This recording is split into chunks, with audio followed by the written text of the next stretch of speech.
terminar este panel y último panel de la tarde, mi colega Laura Flores Patiño, que es coordinadora del Instituto Schiller en México, parte por supuesto del movimiento ciudadano larouchista. De nuevo el tema es el papel del ciudadano creativo. Demos la bienvenida, por favor.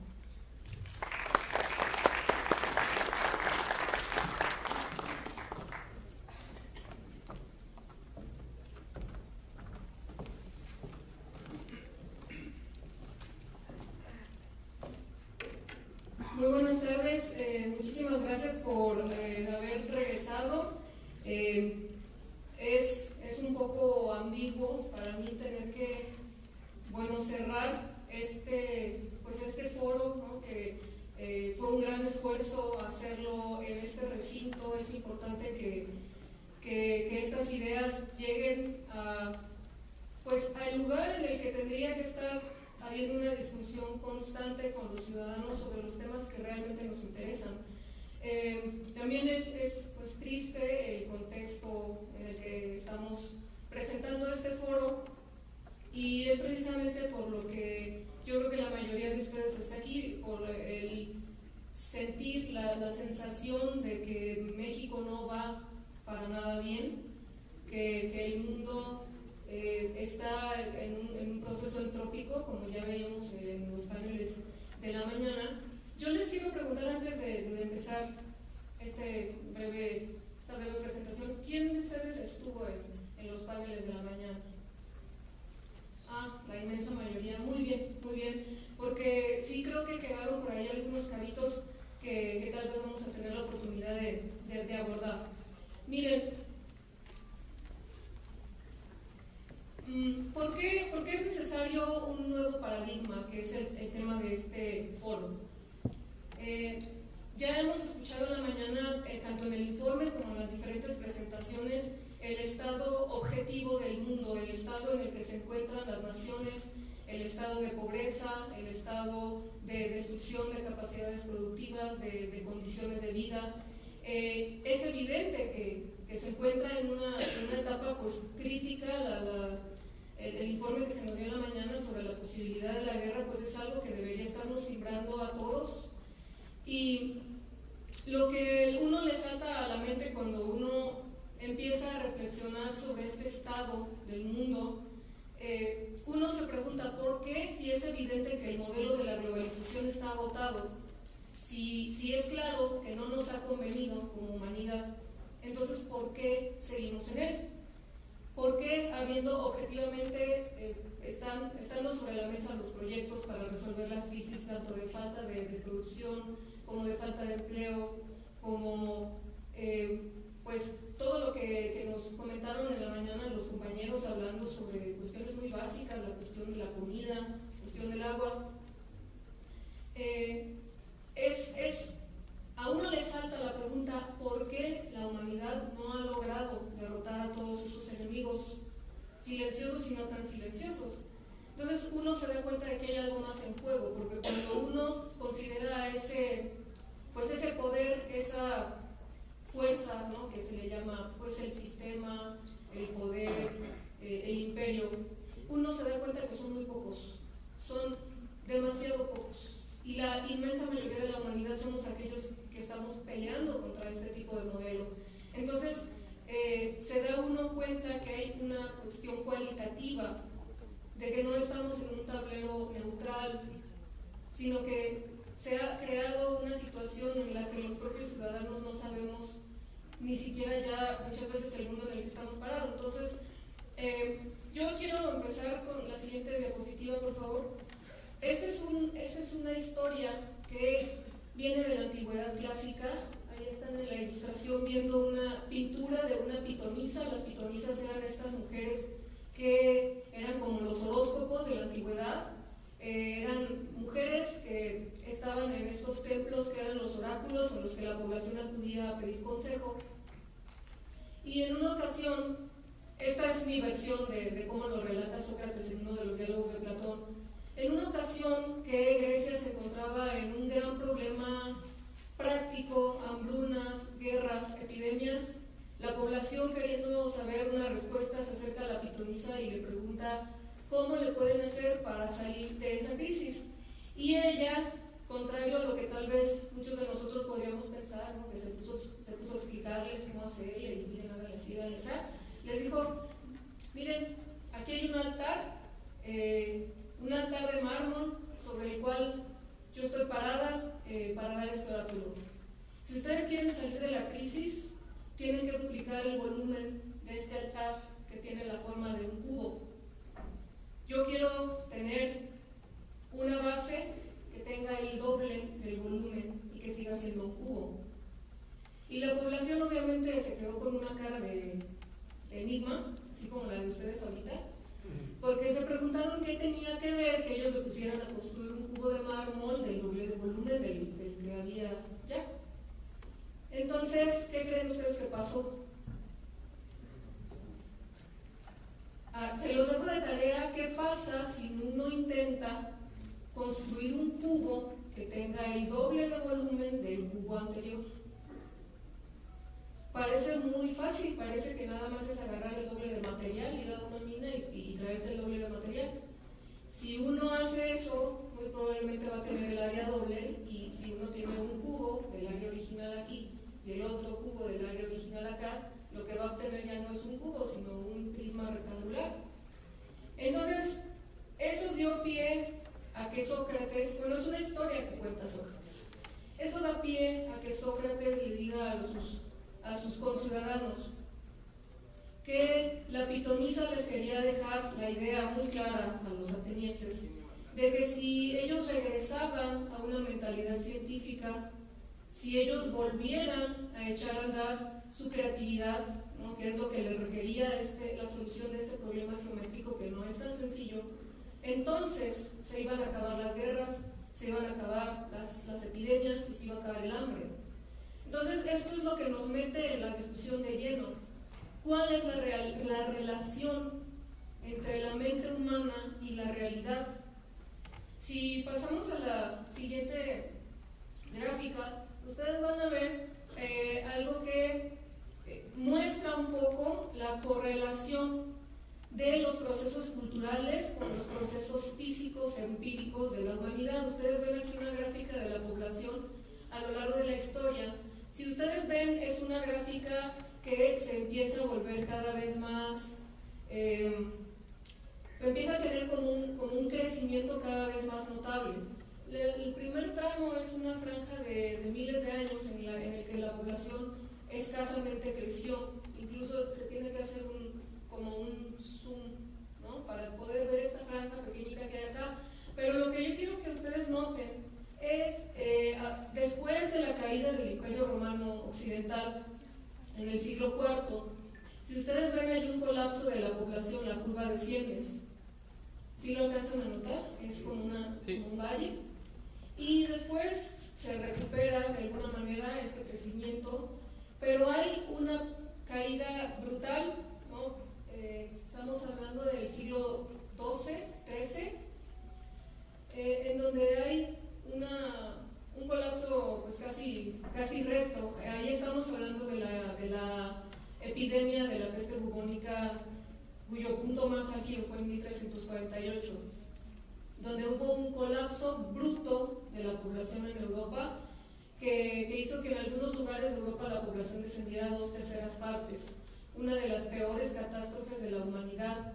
Pero lo interesante viene precisamente ahí. Después de este proceso tan grave, tan dramático, empieza un periodo de crecimiento de la población que, más o menos coincidiendo con el Renacimiento, siglos XVI, XVII, un poco antes, empieza nuevamente una carrera ascendente de la población humana para ya no volver a caer.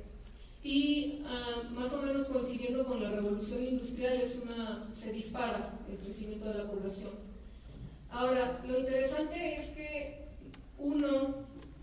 eso en sí no dice nada, pero cuando uno empieza a investigar culturalmente qué estaba sucediendo en cada uno de estos momentos, uno se da cuenta que hay una relación muy clara, muy evidente entre el tipo de cultura que tenían las sociedades y el rasgo empírico, el efecto físico era estas caídas en la población. ¿Qué significa que caiga la población? No es nada más que desaparece gente, ¿no? Antes de que eso suceda empieza a haber un gran sufrimiento en la sociedad, empieza a haber un desgaste, que es lo que también se trabajó en la mañana, el concepto de entropía, ¿no? Entonces, cuando nosotros vemos la caída del Imperio Romano Occidental, vemos la cultura que ya prevalecía en Europa, una cultura imperial, una cultura depravada, ¿no? Podríamos atrevernos a decir eso. Y entonces no nos extraña que después se haya dado un punto de ruptura en el que las instituciones políticas también se vinieron abajo. Y en el caso de la peste, es muy claro, y los historiadores lo tienen también muy presente, que antes de que se diera el surgimiento de la peste, había ya condiciones de colapso económico. Y era una situación muy parecida a la actual, en la que los banqueros tenían el poder. Ustedes no crean que ahorita es la primera vez en la historia que los banqueros tienen la última palabra en la política.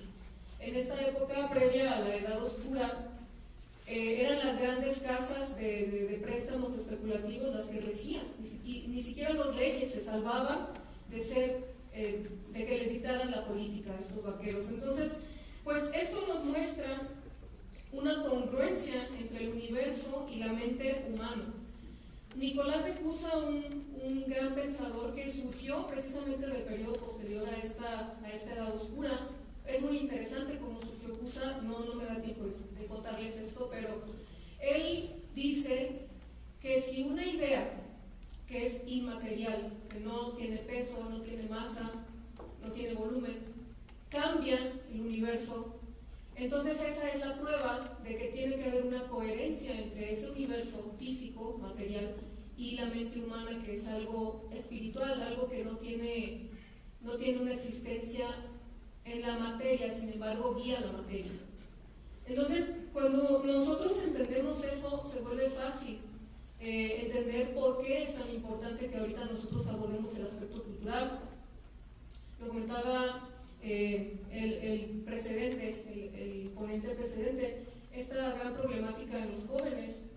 ¿Dónde vamos a estar políticamente si los jóvenes están drogados? Entonces, la siguiente, por favor. Bueno, esta simplemente es una... sí, gracias. Es un comentario de un poeta, Percy B. Shelley, que él relacionaba directamente aquellos periodos en la historia de la humanidad en la que se ha dado una pelea política interesante, una especie de renacimiento o una cadena de revoluciones por la libertad, con los periodos de mayor auge de la poesía. De hecho, cuando uno investiga un poco cómo es que la humanidad salió de la Edad Oscura de la que les hablé, esta Edad Oscura de la Edad Media, con la peste bubónica, uno encuentra que los primeros destellos que hicieron que la civilización volviera a salir adelante fueron precisamente los poetas, tres poetas muy conocidos, italianos, que ahorita podemos ver una foto de ellos. Pero esto me lleva, siguiente por favor, esto me lleva al punto culminante de esta discusión. Si nosotros no tenemos claro que existe un imperio cuya intención es exactamente la que está ocurriendo ahorita, que es destruir la capacidad creativa de la población, entonces ninguna pelea política va a ser efectiva, porque nos vamos a estar moviendo todo el tiempo en el ámbito de lo práctico, en el ámbito de lo material, cuando la realidad es que la historia no se mueve así, la historia la mueven las ideas. Y este cuadro que ustedes tienen ahí es como una representación de la lucha entre dos fuerzas, dos principios. Este es el mito de Prometeo. Zeus era un dios del Olimpo, un dios griego, que por la fuerza había llegado al trono de los dioses. Era el que regía el universo, tanto de dioses como de hombres, y había llegado usurpando el poder. Prometeo y Epimeteo son dos titanes. No eran dioses, no eran hombres, era otra especie. Y Prometeo, su nombre significa el que prevé, o se le podría llamar perspectiva o prospectiva. Epimeteo, su nombre significa como el que reflexiona pero hacia el pasado, retrospectiva, ¿verdad? Y resulta que cuando se crearon a las criaturas mortales, le encargaron a Epimeteo que les diera dones a cada una para que salieran adelante, ¿no? en la lucha por la existencia. Y Epimeteo, que no tenía previsión, resulta que a los animales les dio muchos dones. A uno les dio buena vista, a otro les dio patas muy rápidas, a otro les dio alas para volar, a otro les dio garras para defenderse, plumas para cubrirse del frío. Pero cuando llegó el hombre, a Epimeteo ya no le quedaba ningún don, porque ya se los había acabado. Como no preveía, entonces resulta que se le acabaron los dones y cuando llegó el ser humano no le quedó nada. Y el ser humano quedó como la criatura más desprovista y más desdichada de toda la creación. Un ser que no puede sobrevivir por sí mismo sin el cuidado de otros, un ser que tiene frío, un ser que es débil. Y Prometeo se compadece de esa situación en la que se encontraba la humanidad y hace una cosa osada. Sube al Olimpo y le roba el fuego a Zeus. Y con ese fuego, que se lo entrega a los hombres para sacarlos de la condición bestial en la que se encontraban, eso le vale a Prometeo un gran castigo por parte de Zeus. Y Zeus, después de mandar la caja de Pandora para esparcir todos los males por la humanidad, la enfermedad, la guerra, el hambre, las discordias, se venga de Prometeo, decide encadenarlo perpetuamente a una roca en el Cáucaso para que llegaran las aves de rapiña a torturarlo día y noche. Pero esto puede parecerles un simple mito. Mira, pásame la siguiente, por favor. Aquí tenemos, esta es una parte del Prometeo encadenado de Esquilo que Gerardo en la mañana mencionó. Es cuando Prometeo explica a los que le están preguntando por qué es que él está sufriendo ese castigo. Él explica cuál fue su obra, cuál fue su motivación para ayudar a los mortales. Tal vez no me da tiempo de leerlo, pero ustedes pueden leerlo mientras yo continúo la charla. Yo les recomiendo mucho que lo busquen y que lo lean. Simplemente Prometeo explica que no solo fue darle el fuego al hombre y ya, sino que él los instruyó para poder leer las estaciones, les enseñó la agricultura, les enseñó la metalurgia, les enseñó todas aquellas cosas de las que estuvimos hablando en la mañana, que son estas características del progreso de la humanidad, del uso de la energía. Por eso el fuego es una metáfora de la creatividad. Entonces, la siguiente, por favor. Acá tenemos con más claridad dibujada cuál es esa característica de una figura prometeica. El fuego es una metáfora de la chispa divina de la creatividad que tenemos todos los seres humanos. En la historia estamos viendo continuamente figuras prometeicas y figuras tipo Zeus. Las características de una figura prometeica es la compasión por los males de la humanidad, el papel de civilizador, contrario a la característica principal de Zeus, que es el odio a la humanidad y la envidia de que le hayan robado el fuego. Ahora, esta metáfora nos habla de una forma muy clara cómo es que funciona el pensamiento oligárquico, cómo es que funciona el que haya un grupo que considera que el resto de la humanidad no tiene derecho al uso del fuego. Ese pequeño grupo, ¿no?, que le llamamos oligarquía, le llamamos imperio, lleva siglos, milenios tal vez, tratando de convencer al ser humano de que no merece el uso del fuego. Como figuras prometeicas típicas en nuestra cultura está el propio Sócrates, que fue sacrificado por defender la verdad y los principios. Está Jesucristo, ¿no? La figura, la víctima, ¿no?, más paradigmática de las fuerzas imperiales, ¿no?, que no permiten, no están dispuestas a tolerar que haya alguien que les necesario que vivan en la depravación y en la pobreza. Otra metáfora de este tipo de figura prometeica es en la metáfora de la caverna de Sócrates que plantea en la República, en la que hay una serie de individuos dentro de una caverna, atados, y que han estado ahí durante toda su vida. Lo único que ellos pueden ver es una pared en la que se están proyectando sombras que provienen de una hoguera que está detrás de ellos, y ellos ven a las sombras como si fueran la realidad. Ven su movimiento plano, ven su color uniforme, y ellos podrían jurar que esa es la realidad, la única realidad. Pero resulta que hay alguien que logra salir de esa situación, y cuando empieza a ascender, a tratar de salir de la cueva, lo primero que pasa es que es cegado por la gran cantidad de luz. Pero una vez que se acostumbra, se da cuenta de que hay todo un mundo que está más allá de las sombras, de los sentidos. Y lo primero que le pasa por la mente es: tengo que regresar a esa cueva para decirles a los demás que no es verdad lo que ellos ven, que están en un mundo de sombras.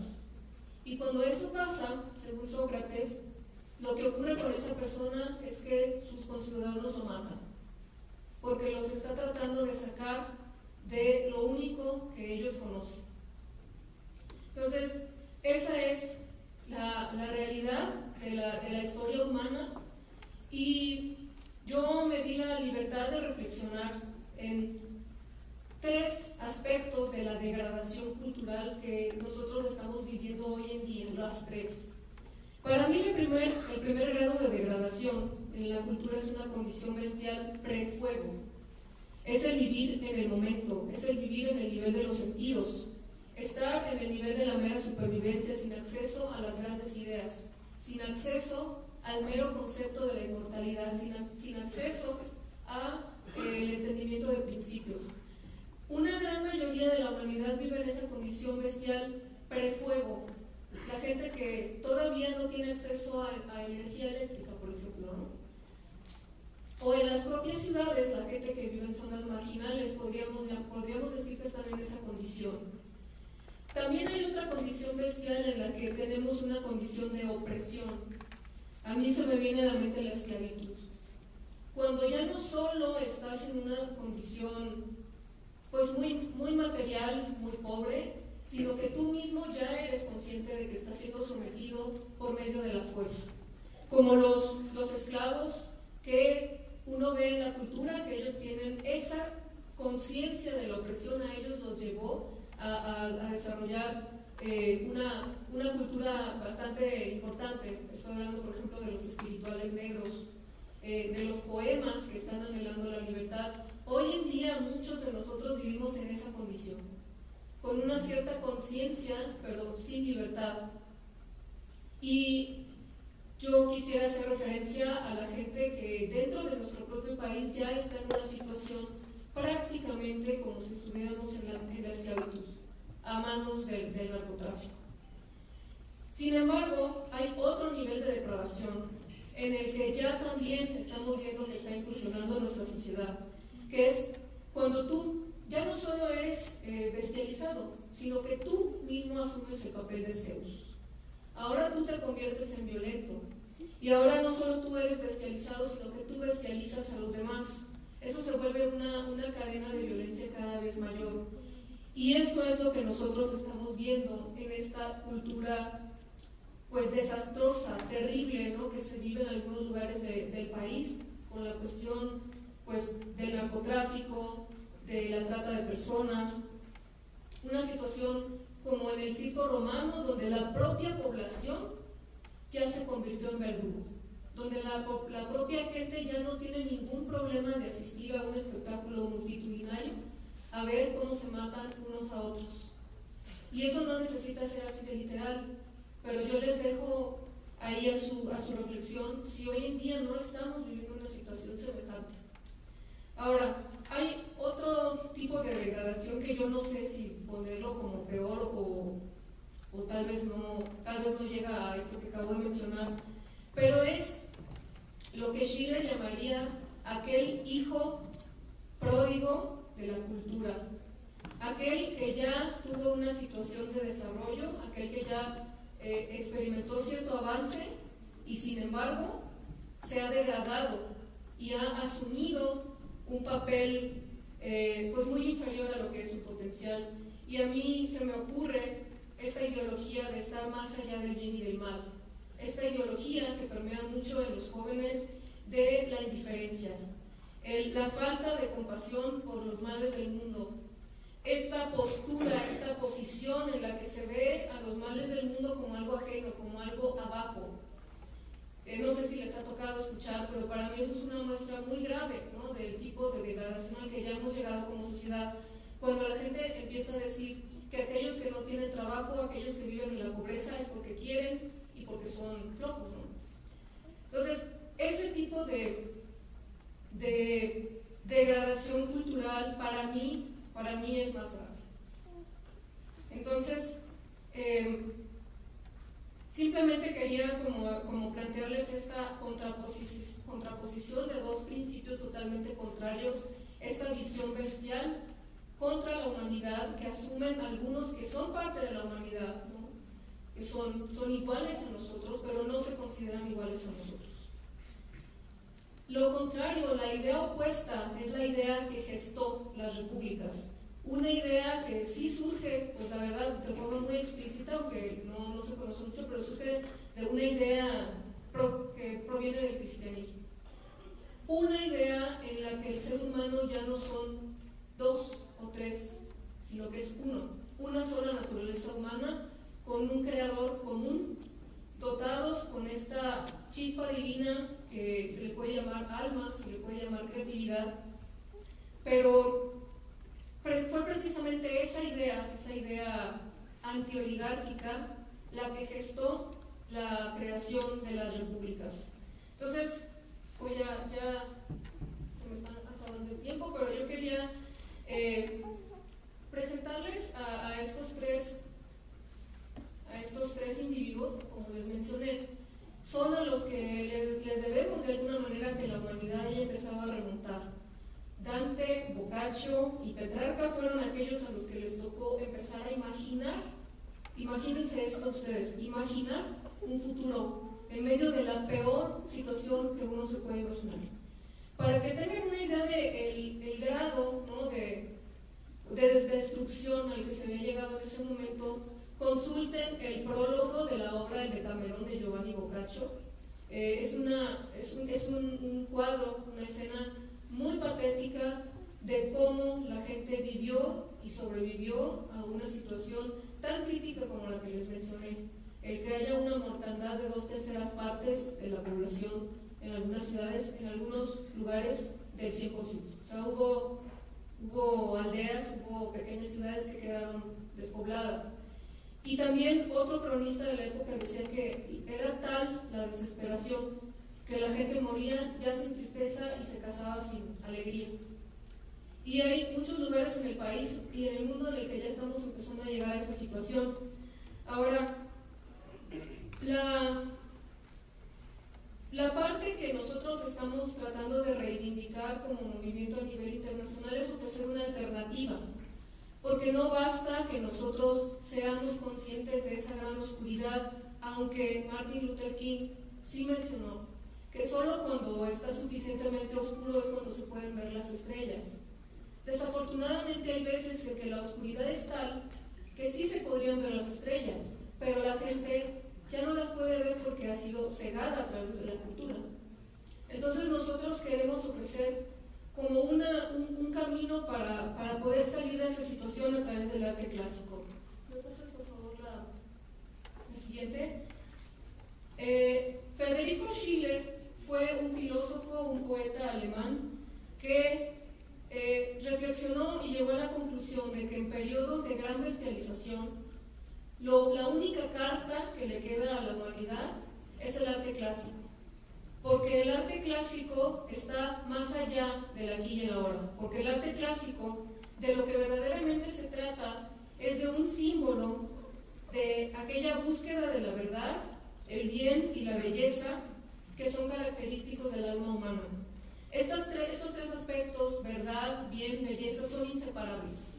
a veces se hace mucho daño separando estos aspectos del alma humana, cuando en realidad es como una especie de trinidad, que es lo único que te conecta con la inmortalidad de la que nosotros gozamos, que no es una inmortalidad material, sino que es una inmortalidad en el sentido de que no somos seres meramente materiales, sino que tenemos un espíritu. Si alguien no cree que tenemos un espíritu, lo podemos discutir, ¿no? Pero lo que sí es totalmente claro es que ahorita lo que caracteriza a nuestra época es una lucha entre el espíritu y la depravación.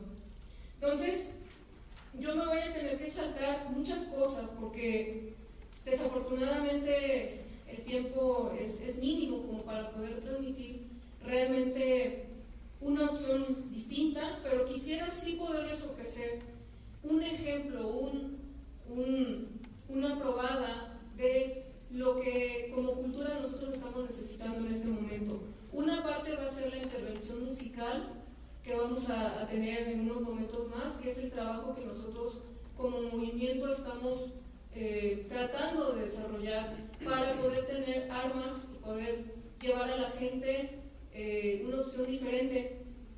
Pero no sé, ¿hay algún tipo de tolerancia? Porque me gustaría sí presentarles un video. ¿Sí hay imagen? Bueno, entonces miren, por ahí pido el video, por favor.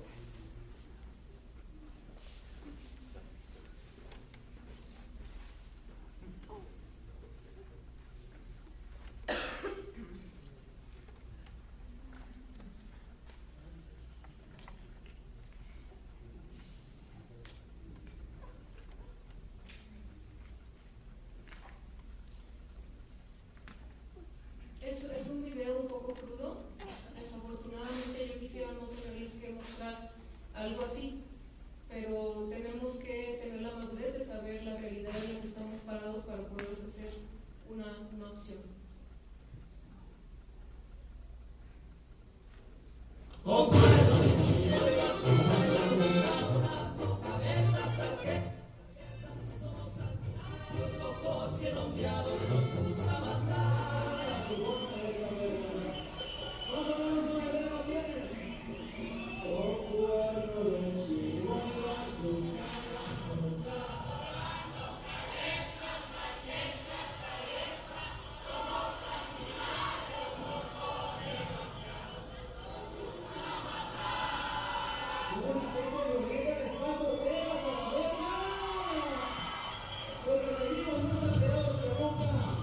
Y esto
they see them as their heroes, you know. That's basically the story. That's why you see, that's why narco culture has grown so much, because these guys see narcos as the modern day Hollywood.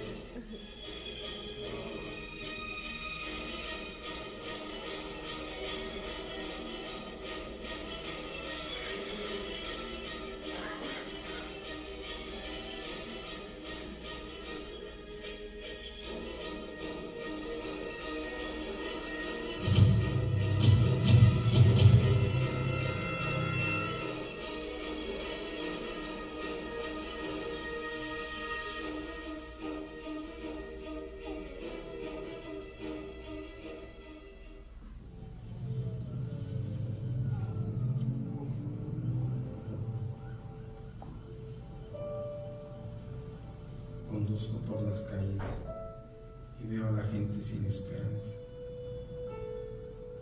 Oye las sirenas y los ven como ángeles de la muerte.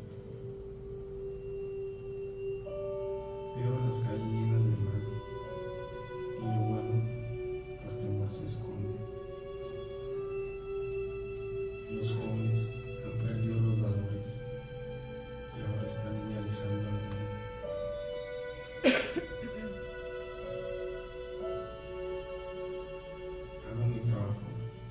Profesional y científico que pueda, pero sin involucrar mis sentimientos. ¿Cuáles son mis opciones? Llorar, aguantar. Tengo que seguir con el trabajo.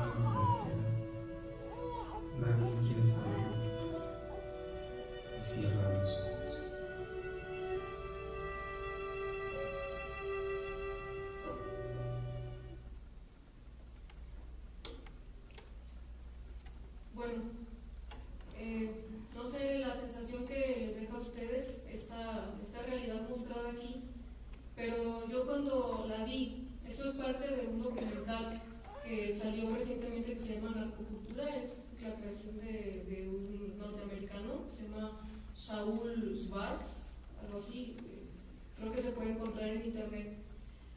A mí la sensación que me dejó sí fue un poco como la sensación que narra Giovanni Boccaccio en el prólogo del Decamerón, cuando él estaba sentado a la orilla del río Arno en Florencia, viendo en el valle que tenía él a sus pies las consecuencias, la devastación de lo que había sido la peste y cómo eso influyó en la forma de pensar, en la forma de vivir, en cómo se concebía la gente a sí misma. Entonces sí creo que hoy estamos en un punto crucial, estamos en un punto que se parece mucho a aquella situación en la que se encontraba el pueblo alemán cuando ya se había echado a andar la maquinaria de la guerra y del fascismo con Hitler, que todavía la gente estaba como en una especie de estupor. Y eso lo sabemos por los panfletos que distribuía un movimiento de jóvenes de la Universidad de Berlín que se llamó el Movimiento de la Rosa Blanca. Cuando uno lee los textos que distribuían estos muchachos, obviamente con riesgo de su propia vida, porque estábamos hablando del fascismo pues más brutal, cuando uno lee, uno ve los llamados que ellos estaban haciendo a la sociedad de su tiempo para que abriera los ojos y viera la situación en la que se encontraba, que para nosotros hoy es muy difícil entender cómo es que ellos no veían algo así, porque para nosotros es evidente, nosotros la historia ya nos mostró la dirección de lo que significó ese momento oscuro en la historia de la humanidad que fue el nazismo. Sin embargo, cuando uno hoy en día reflexiona sobre la situación nuestra, uno se da cuenta de que es muchísimo más fácil de lo que parece verse envuelto en una mentalidad de ese tipo, una situación en la que ya estás en medio del fascismo y tú todavía no lo sabes. Por eso yo quiero terminar con una polémica, retomando un poco el diálogo que se tenía en la primera parte del programa, en el que sí nosotros hemos llegado a la conclusión de que una de las peores amenazas que enfrenta la humanidad hoy en día en términos de la cultura, sí es esta visión que te presenta el ecologismo. Y precisamente esto se vuelve tan polémico y tan difícil de entender, por eso que les comenté, por ese principio de cuando tú estás debajo del agua no notas que es agua lo que hay alrededor de ti. Entonces, un fascismo que se vuelve tan difícil de detectar, un fascismo que suena tan bonito como simplemente proteger al ambiente, que suena tan bonito como cuidar a los animales, ahí es donde está la verdadera dificultad de mostrarle a la gente la realidad de lo que esto significa, porque aquí lo que está en juego es la idea del ser humano. ¿Cuál es el papel del ser humano en la creación? Y cuando uno empieza a degradar esa imagen que uno tiene del ser humano, entonces ya no le extraña que exista Zeus. Porque si nosotros mismos ya asumimos que es verdad que somos una porquería, ¿no? Y eso es algo que ya está permeado en la cultura, después no nos tiene por qué extrañar que surjan niños que les disparen a sus compañeros en clase, que surja este tipo de mentalidad en la que los jovencitos están empezando a idolatrar a los narcotraficantes, porque nuestra dignidad como ser humano es lo que está en entredicho. Entonces, realmente nosotros, yo quiero aprovechar para hacer un llamado fuerte, enérgico, a que cada uno de nosotros que estamos aquí, que somos privilegiados, nosotros no estamos ahí, nosotros no estamos en Ciudad Juárez, no estamos en Michoacán, no estamos en Irak. Nosotros, ¿en qué estado cultural nos encontramos? ¿Qué tan valientes hemos sido nosotros para sacudirnos esta esclavitud invisible? Esta esclavitud que creemos que es nuestra y que aparte es divertido. Yo retomo lo que comentaba el licenciado. ¿Por qué las drogas son tan peligrosas? Porque precisamente ofrecen una imagen como de que es el paraíso. Y hoy en día nosotros tenemos que identificar esos monstruos en donde quiera que nos encontremos, pero no solo para identificarlos, sino para vencerlos. Entonces sí, quiero terminar. Me pasa así como que muchas. Vamos a terminar con una visión muy diferente sobre la humanidad. Vamos a hacer lo posible porque a la hora de la presentación con el coro podamos generar una imagen un poco más empírica sobre la armonía, o por lo menos la búsqueda de la armonía, pero por lo pronto me quedo con esta conclusión. La creatividad implica esperanza. Transformar implica que tienes confianza en que hay un creador y que es bueno. Como decía Carolina en la mañana, el ser humano no es malo. Para poder vislumbrar, imaginar un futuro mejor. El arte está en el dominio de la imaginación. Y hoy lo que necesita la gente es imaginación. Entonces, el nuevo paradigma debe ser guiado por la creatividad y el ágape, el amor a la humanidad, la compasión y la alegría de llevar a cabo el potencial creativo de todos los individuos. Solo con esta visión positiva del futuro movilizaremos la fuerza moral para reemplazar el paradigma del mal y de la depravación. Así que yo hago un llamado a los que no están en Irak, en Ciudad Juárez, en Michoacán, a que seamos Prometeo. ¿Qué podemos hacer nosotros por ellos? No solo por ellos, sino por todos aquellos que van a ir ingresando poco a poco a esa realidad tan terrible, si es que no se cambia el modelo económico actual. ¿En qué nivel de degradación moral y cultural nos encontramos? Liberémonos de ella, resistencia y acción contra los enemigos de nuestra libertad. La verdadera libertad es la libertad paradójica de Prometeo, la de Cristo, la de Sócrates. Solo el que se pone voluntariamente en ese papel es verdaderamente libre. Y pues quiero terminar las dos últimas diapositivas, por favor.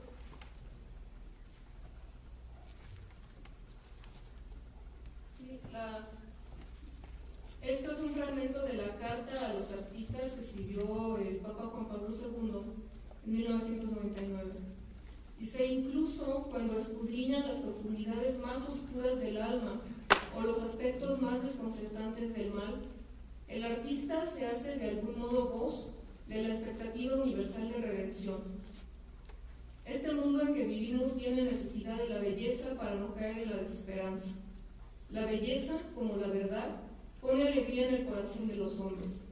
Es el fruto precioso que resiste a la usura del tiempo, que une a las generaciones y las hace comunicarse en admiración.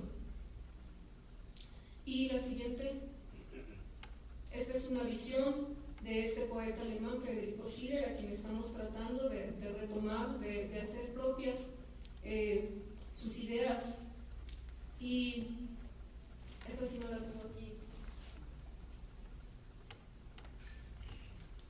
No sé cómo la puedo ver.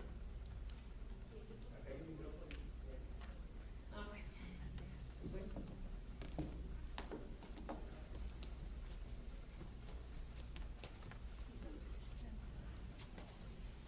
Dice: al joven amigo de la verdad y de la belleza, que me pregunte cómo ha de satisfacer el noble impulso de su corazón, pese a toda la resistencia del siglo, le diré: imprime al mundo en que actúas la dirección hacia el bien, y el ritmo tranquilo del tiempo traerá su desenvolvimiento.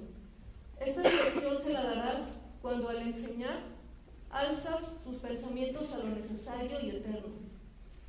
Vive con tu siglo, pero no seas su criatura. Haz para tus contemporáneos lo que necesiten y no lo que ellos alaben. Donde quiera que los encuentres, rodéalos de formas nobles, grandes, inteligentes. Enciérralos en un círculo de símbolos de lo exquisito, hasta que la apariencia supere a la realidad y el arte a la naturaleza. Y creo que esto es lo que nosotros estamos buscando, porque como el mismo Schiller menciona, sí hay un momento en el que la política no interesa a la gente. Sin embargo, si uno trabaja desde el nivel del alma de las personas, entonces esa alma que está en un proceso de transformación no puede evitar transformar la realidad. No lo puede hacer. Si hay una transformación interior, ¿no?, que para lo cual el arte clásico es muy efectivo, esa transformación interior necesariamente se va a reflejar en que la realidad también va a empezar a cambiar. Nosotros a lo que los invitamos es a que ese proceso se vuelva algo totalmente explícito.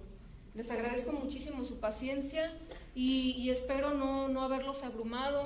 Yo solo quería que tuviéramos el claroscuro, así como una pintura de Rembrandt, en donde uno ve pues lo terrible de la situación, pero también uno alcanza a vislumbrar por dónde puede ir.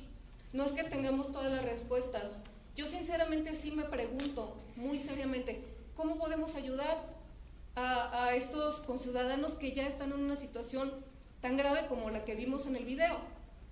Pero hay muchísimo que podemos hacer y pues sí los invitamos a que de alguna manera se involucren, no nada más viniendo a los foros, sino que también se integren a las actividades que tenemos en ese sentido, que uno de ellos va a ser precisamente la presentación del coro.